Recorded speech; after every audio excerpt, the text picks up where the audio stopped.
형님이 하는 모든 행동은 나이가 어리니까 괜찮다, 아직 몰라서 그런 거다라는 식으로 받아들이더라고요. 그런 점이 저는 너무나 마음에 들지 않았어요. 사람을 차별하는 것 같아서 말이죠. 그렇게 한 달간 다사다난한 시간이 지났습니다. 그렇게 주말은 65번째 시어머니 생신날이었어요. 가구도 집도 반이나 사라진 집에서 시어머니 생신상을 준비했고, 저는 집안을 보면서 형님네 보태준다고 집 정리하시나 보다 생각했어요. 그래도 언제 이사를 가실 건지, 집은 얼마나 파셨는지 저희한테는 아무 말도 안 해주시더라고요. 그래서 형님 부부가 알아서 다 해결하겠지 하고 생신상만 준비했어요. 그 과정에 형님께 전화를 걸었지만 받지 않더라고요. 결국 저 혼자 미역국에 갈비찜에 나물까지 해서 시댁으로 갔습니다. 여보, 형님은 왜 전화도 안 받으신대? 생신상 어떻게 할 건지 의논 드리려고 전화했더니 전화도 안 받으셔. 그리고 이런 일은 형님이면 먼저 전화 주셔야 되는 거 아니야? 아직 어려서 잘 몰라서 그랬겠지. 당신이 이해해. 지금 형이랑 사이도 좋지 않잖아. 제 전화는 안 받아도 오실 줄 알았는데 형님은 아이 시어머니 생신이지만 시댁에 오지도 않았어요. 이번에는 무슨 일로 안 오는 거지? 라는 생각이 들었어요. 시어머니는 이 집 판 돈을 큰아들에게 줬기 때문에 저는 당연히 그 돈을 받아서 어머님을 형님네가 모실 줄 알았습니다. 너무 당연한 거니까요. 하지만 나이 어린 형님은 시어머니를 모시고 살면 또 이혼하겠다고 하더라고요. 그래서 오늘 생신인데도 불참한 거였어요. 정말 어이가 없죠. 재수씨, 정말 죄송해요. 제가 사업은 시작했고 엄마가 준 돈으로 빚 없이 시작은 했는데 집도 좁고 우리 와이프가 도저히 시어머니 모시고는 못 살겠다고 합니다. 죄송합니다. 아니, 갑자기 이러시면 안 되죠. 저한테 아무런 언급도 안 하시다가 갑자기 저보고 시어머니를 모시라고요? 지금 그게 말이 된다고 생각하세요? 여보, 형님이 지금 사정이 그래. 우리 엄마도 형수님 어려워하는 거 알잖아. 자기가 더 딸 같고 편하고 엄마가 집 팔고 남은 돈은 우리 보태주신대. 정말 재수씨 죄송합니다. 제가 입이 10개라도 할 말이 없어요. 하지만 저 정말 이혼하기 싫습니다. 형님네한테는 7억이라는 돈을 주고 우리에게는 1억을 주면서 우리 보고 시어머니를 모시고 살라고 하니 어이가 없었어요. 일반적인 학가통보를 들으니 화가 날 수밖에 없었죠. 표정 관리가 안 될 정도로 너무 화가 났으나 시어머니 생신날 시어머니 눈물을 보이시고 나에게 계속 미안하다며 자기 엄마를 부탁하는 아주버님의 이야기를 듣고 있으니 정말 답이 없더라고요. 우리 신랑은 형이 형수한테 잡혀 살아서 속상하다는 이야기와 함께 형이 이렇게 부탁하는데 우리가 그냥 모시고 살자고 이야기하는 겁니다. 우리 형 알잖아. 이제 결혼한 지 1년도 안 됐는데 이혼시켜야겠어. 엄마도 형수님 불편해하는 거 알잖아. 당신은 우리 엄마랑 잘 지내잖아. 당신이 그냥 한 번만 넘어가주면 안 돼? 결국 싫다는 사람은 저밖에 없는 상황이었죠. 정말 저만 나쁜 년이 될 상황이었습니다. 그 자리에서 나는 절대 시어머니랑 같이 못 산다고 말할 수도 없었어요. 그러자 시어머니는 내가 이렇게 짐짝 취급받을 줄은 몰랐다 하면서 울고 저희 와이프랑 잘 살고 싶어요. 죄송합니다. 재수씨가 한 번만 봐주세요. 하고 무릎을 꿇고 이야기하는 아주버님. 이런 분위기에서 제가 무슨 말을 하겠어요. 솔직히 재산을 반으로 나눠도 혼자 시어머니는 모시는 게 쉬운 일은 아니잖아요. 저라고 좋아서 시어머니 비위 다 맞춰드리고 산 거 아니었습니다. 집안일도 잘 못하시고 저를 시키는 것만 잘하는 시어머니랑 같이 살면 나 또한 미쳐버릴 것 같았어요. 그냥 부탁한다는 말만 하고 미안하다는 말만 하는 아주버님이랑 도저히 이야기가 되지 않아서 형님을 찾으러 갔습니다. 이틀 동안 20번이 넘는 전화를 해도 전화를 받지 않더라고요. 그래서 집 근처에서 기다리기로 시작했죠. 매일 운동 다니는 거 알고 있어서 그 시간 전에 집 앞에서 기다리고 있었어요. 형님의 이런 행동도 이해가 가지 않았고 아주버님이 무턱대고 어머니를 우리 집으로 보내려고 하는 행동도 도저히 이해가 가지 않았기에 정말 솔직하게 터놓고 말하고 싶었습니다. 재산을 거의 독차지했으면 시어머니도 모시고 가야 하는 거 아닌가요? 돈을 7억이나 받았으면 당연히 살 곳을 잃은 어머니도 모시고 가는 게 맞는 말 아닌가요? 저희가 어머니 재산을 형님네가 거의 다 들고 간다고 해서 싫은 소리 한 적도 없었어요.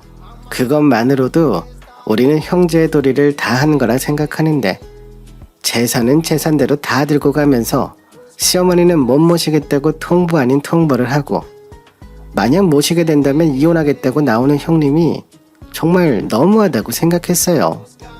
정말 이기적인 거 아닌가요? 아무리 나이가 어리다고 해도 그렇지 이런 행동은 용납할 수가 없었어요. 집 앞에서 1시간 정도 기다리다 보니 형님이 나오더라고요. 형님은 예쁘게 차려입고 한 카페로 들어가자 저도 몰래 따라 들어가 봤습니다. 형님이 만난 사람은 부동산 사장님이었어요. 이번에 좋은 가격에 판매 잘하셨어요.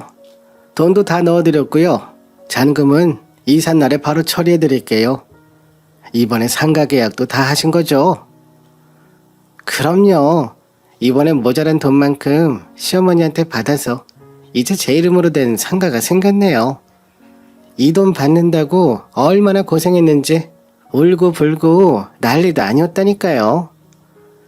그래도 이 젊은 나이에 사장님 돼서 좋겠어요. 그럼 계약하는 날 신랑분이랑 같이 뵙겠습니다. 늘 사이가 좋아 보여서 보기 좋았거든요. 남편분이 정말 잘해주더라고요. 하시는 부동산 사장님의 말에 내가 속았구나. 이 사람들은 처음부터 이혼할 생각이 없었구나 라는 생각이 들었습니다. 처음부터 형님네는 상가 분양을 받기 위해서 쇼한 거였습니다. 형님네가 상가 분양을 받는다는 것도 저는 오늘 부동산 사장님도 형님의 대화에서 알 수 있었습니다. 아주버님도 참 바보인 건지 집도 형님 이름으로 해주고 시어머니한테 받은 돈으로 상가 또한 형님 이름으로 계약하더라고요. 너무 충격적인 사실을 듣고 정말 10분 정도 멍하게 가게에 앉아있으니 아주버님이 들어오시더라고요. 그렇게 두 사람의 대화를 듣고 있으니 화가 머리부터 발끝까지 났습니다. 자기야, 이번에 돈 다 들어오면 우리 같이 여행이라도 갈까? 엄마도 동생네 가면 우리 당분간 떠나 있는 건 어때? 어차피 우리 둘이 사이 안 좋은 걸로 알고 있는데 괜히 부딪히면 곤란해. 그래 여보, 한 달 정도 발리나 가 있자. 나도 계속 동서 전화 오고 귀찮아 죽겠어. 왜 계속 전화하는지 몰라. 아무튼 돈 받고 나면 그날 바로 공항으로 가자. 그러자. 당신이 하자는 대로 할게. 난 우리 자기만 있으면 다른 건 다 상관없어. 그렇습니다. 두 사람은 이혼을 한다고 그 난리를 피우면서 울고불고한 모든 행동이 다 쇼였습니다. 상가 분양을 받는데 돈이 모자랐고 그 돈을 대출받기 싫어서 시어머니 집을 팔게끔 했고 시어머니가 우리 집으로 합가하도록 한 것입니다. 사실 아주버님이 시어머니 생신날 울면서 시어머니를 부탁한다고 했을 때 짠한 마음도 있었어요. 사실 처음 결혼했을 때 아주버님은 저에게도 잘해주시고 저희 아들에게 선물도 많이 하시고 잘 해주셨어요. 시어머니랑 제 사이가 틀어질 것 같으면 중간에서 좋게 넘어갈 수 있도록 도와주기도 했습니다. 그래서 이혼하기 싫다고 우실 때 마음이 아팠고 되도록 아주버님이 원하는 대로 해주고 싶기도 했습니다. 자기 와이프를 아끼고 좋아하는 마음이 이해가 갔고 형님이 부럽기도 했어요. 저렇게 맹목적으로 내 편이 되어주는 사람을 만나서 형님이 부럽다고 생각했거든요. 하지만 이 모든 것들이 재산을 받기 위한 쇼라고 생각하니 생각할수록 분통이 터질 것 같았습니다. 사람이 어떻게 와이프 하나 잘못 만나서 저렇게까지 변할 수 있는지 눈앞에서 보고는 있지만 믿을 수가 없었습니다. 곧장 카페를 나와서 집으로 돌아와 이 모든 사실을 털어놨어요. 저는 너무 어이가 없어서 신랑과 시어머니 앞에서 이 모든 이야기를 다 풀어놨습니다. 그런데 더 웃긴 건 열변을 토하는 저랑 달리 두 사람은 담담했습니다. 혹시 알고 계셨어요? 지금 저 하나 바보 만드신 거예요? 왜요? 제가 만만해서요? 아니, 형님이 갑자기 돈이 필요하다고 하셔서 나도 알아봤지. 상가 들어가신다고 하는데 형수님이 빚내긴 싫다고 하시고 그러다 보니 엄마 집을 팔게 된 거고 엄마가 형수님 집에 살고 싶지 않다고 하니깐. 그럼 시어머니도 당신도 다 알고 있었던 거네? 나도 말 잘 듣는 며느리 안 했어야 됐네. 당신이 하도 자기 엄마 잘 부탁해 하면서 딸 같은 며느리 되고자 했는데 결국 남은 건 나 혼자 독박 쓴 거네. 무슨 말이 그래. 형이 상가 잡아서 장사 잘 되면 우리에게도 돌려주겠지. 그리고 당분간만 시어머니 모시고 사는 게 그렇게 힘들어? 우리 형이 어린 형수님이랑 잘 살고 싶어서 저렇게 맞춰주는 건데 우리 형이 사랑한대잖아. 형이 이혼이라도 하면 어떡할 건데? 그럼 우리는 이혼해도 되니? 정말 웃긴다. 돈 빌려간 사람도 힘들다고 안 하는 걸 왜 내가 해야 되는데? 당신도 다 알고도 나를 속이다니. 나도 당신이랑 살 수 없어. 당신이랑 어머니랑 둘이서 행복하게 살아. 신랑의 이런 말에 너무 열을 받았습니다. 9살이나 어린 여자랑 결혼한 형님이 와이프 말에 절절 매는 건 당연한 거고 2살 많은 저는 모든 일이 다 하는 것도 모자라서 이제 시어머니까지 모시고 살아야 되나요? 신랑은 저에게 나이가 많으면 더 이해를 해줘야지 라고 이야기하는데 저랑 신랑이랑 고작 2살 차이예요. 그런데 나이가 많으면 다 이해해줘야 되나요? 나이가 많다고 시어머니를 모시고 사는 게 맞는 거면 나이가 제일 많은 아주버님이 모셔야지. 왜 저보고 자꾸 모시라고 하는 건지 신랑이랑 일주일 내내 싸웠지만 답이 나오지 않았습니다. 그때까지도 시어머니는 본인이 뭘 잘못한 건지도 모르고 계셨어요. 저희 부부가 싸우니 저에게 왜 나랑 같이 살면 안 돼? 내가 너희들 괴롭히는 것도 아니고 너희 밥할 때 같이 먹고 너희 옷방에 내가 살면 되는데 뭐가 그렇게 싸울 일이니? 하시는 겁니다.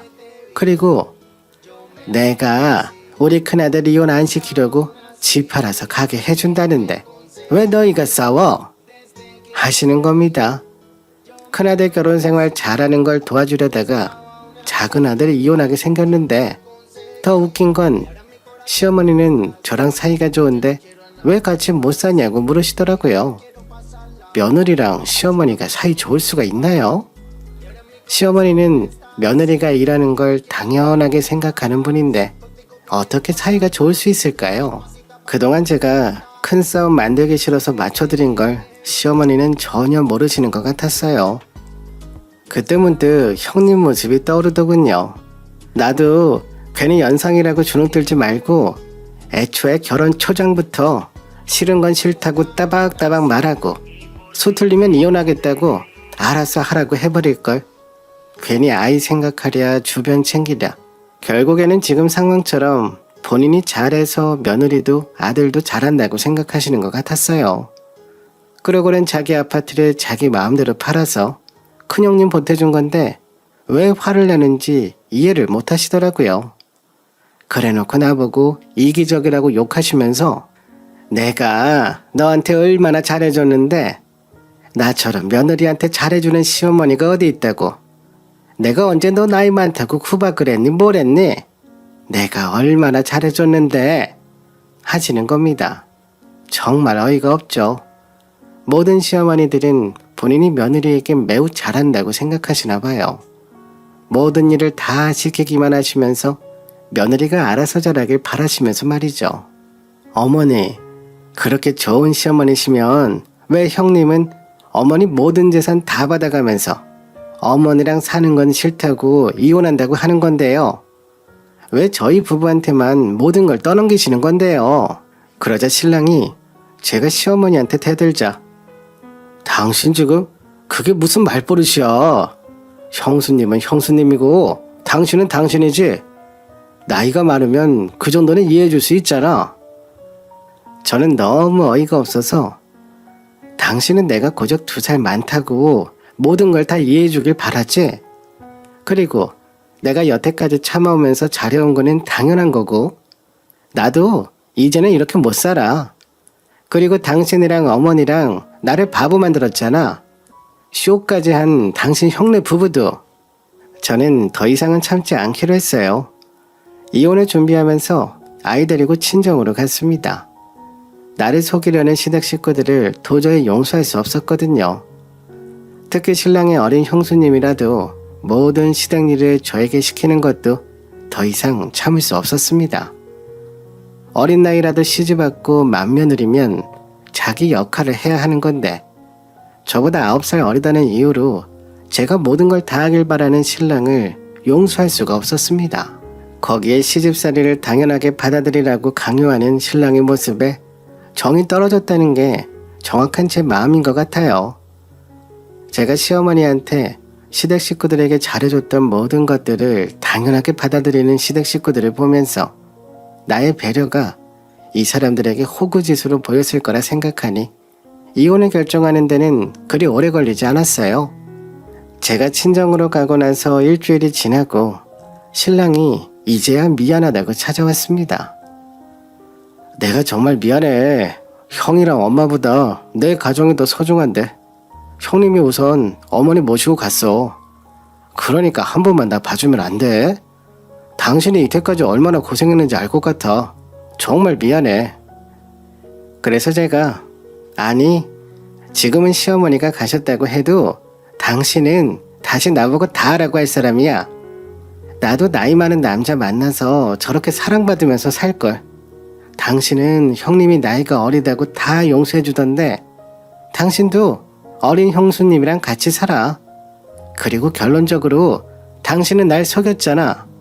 아니야. 나도 처음엔 몰랐다니까. 어쩌다가 형이랑 이야기하면서 알게 됐고 당신이 알면 당연히 화낼 거니까 모른 척 한 거지. 당신이 찾아갈 줄 알았나? 나도 몰랐지. 이제는 다신 안 속일게. 아니야. 당신은 그 순간에도 나보다 형이랑 시어머니를 먼저 선택했으니까 나랑 같이 살 이유가 없다고 봐. 왜? 당신 집에서 일해줄 시녀가 필요해서 이러는 거야? 나도 이제는 이렇게 안 살 거야. 저는 한번 믿음을 저버린 사람과 다시는 부딪히고 싶지 않았어요. 그리고 어리다는 이유로 면죄부처럼 굴었던 형님도 다시는 보고 싶지 않았고요. 시댁 재산은 탐나고 공주 취급해주길 바라는 시어머니는 모시기 싫어서 모든 걸 저희 부부에게 떠넘긴 큰 형님네도 결국에는 이혼했습니다. 아주버님이 저희가 이혼 준비하자 시어머님이 본인 집으로 모시고 갔고 그걸 보고 형님은 바로 짐 싸서 친정으로 갔다고 하더라고요. 그러면서 당당하게 아주버님한테 이혼 소송을 했다고 합니다. 그 사이에서 시어머니는 울고불고 2 아들에게 난리를 치더니 결국 2 아들 다 이혼하게 됐네요. 지금 아주버님은 아주버님대로 인연을 끊고 살고 있고 신랑도 혼자 집을 나와서 살고 있다고 해요. 저는 이혼하고 나니 속이 편하네요. 정말 다시는 돌아갈 생각 추워도 없습니다. 다른 건 다 참아도 호구 취급 당하는 거는 이제 도저히 못 참겠거든요. 다른 분들도 그런 낌새가 보이면 즉시 터뜨리세요.